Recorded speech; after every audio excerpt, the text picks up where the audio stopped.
अस्सलाम वालेकुम kid, welcome back to my YouTube channel learning skill. आज मैं आपके साथ उर्दू की वर्कशीट शेयर कर रही हूँ। आज की जो हमारी एक्टिविटी है वो हे की है, हे हा हलवा। तो इसका अनुमान है तस्वीर का मुतल्लिका हरफ लिखें। तो हमने इसका मतलब जो हरफ है इन प्यालों में लिखना है। ये जो हलवे वाले हैं, चलें स्टार्ट करते हैं। हे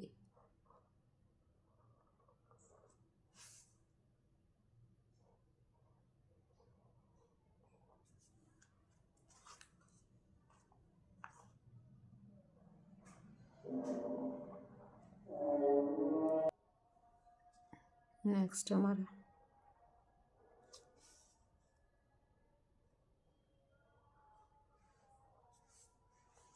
हे हा हलवा।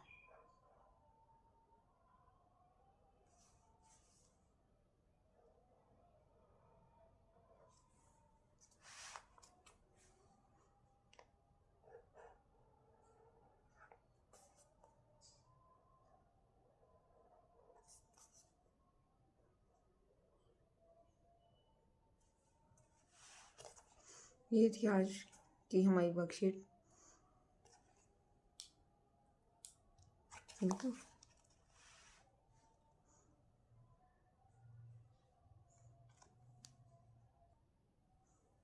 अगर मेरी वीडियो अच्छी लगी है तो लाइक करें, शेयर करें, कमेंट करें। इस तरह की मज़ीद वीडियो देखने के लिए मेरे चैनल को सब्सक्राइब करें। Thank you.